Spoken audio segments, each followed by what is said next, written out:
Bilangan 27. Hak waris bagi anak-anak perempuan. Kemudian mendekatlah anak-anak perempuan Zelofehad bin Hefer bin Gilead bin Makir bin Manasye dari kaum Manasye bin Yusuf. Nama anak-anaknya itu adalah Mahla, Noah, Hogla, Milka, dan Tirza, dan berdiri di depan Musa dan Imam Eleazar, dan di depan para pemimpin dan segenap umat itu, dekat pintu kemah pertemuan serta berkata, "Ayah kami telah mati di padang gurun, walaupun ia tidak termasuk ke dalam kumpulan yang bersepakat melawan Tuhan ke dalam kumpulan Korah, tetapi ia telah mati karena dosanya sendiri, dan ia tidak mempunyai anak laki-laki.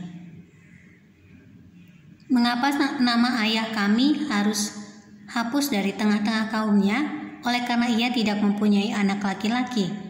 Berilah kami tanah milik di antara saudara-saudara ayah kami." Lalu Musa menyampaikan perkara mereka itu ke hadapan Tuhan. Maka berfirmanlah Tuhan kepada Musa, "Perkataan anak-anak perempuan Zelofehad itu benar. Memang engkau harus memberikan tanah milik pusaka kepadanya di tengah-tengah saudara-saudara ayahnya.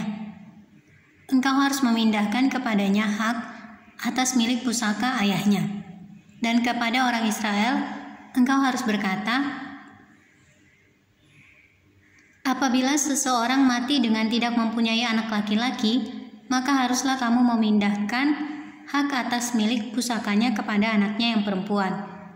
Apabila ia tidak mempunyai anak perempuan, maka haruslah kamu memberikan milik pusakanya itu kepada saudara-saudaranya yang laki-laki.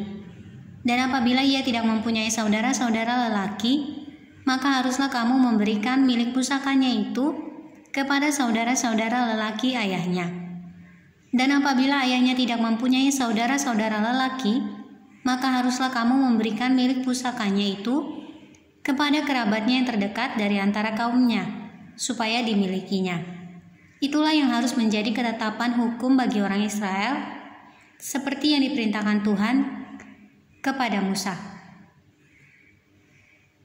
Yosua menggantikan Musa.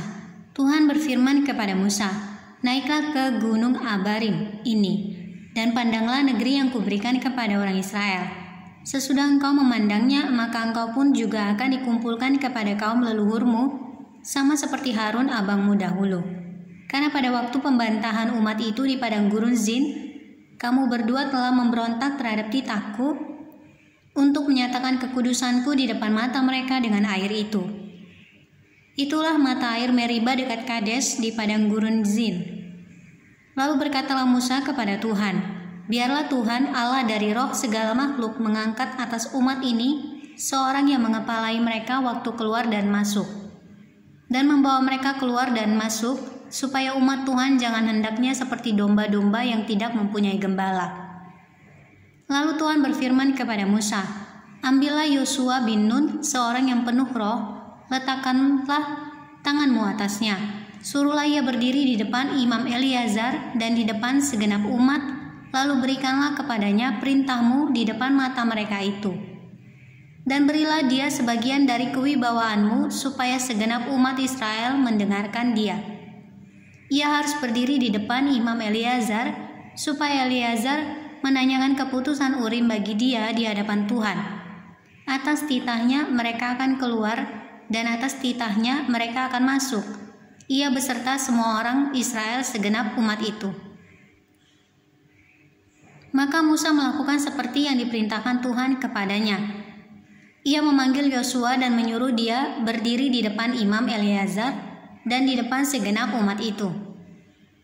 Lalu ia meletakkan tangannya atas Yosua dan memberikan kepadanya perintahnya, seperti yang difirmankan Tuhan dengan perantaraan Musa.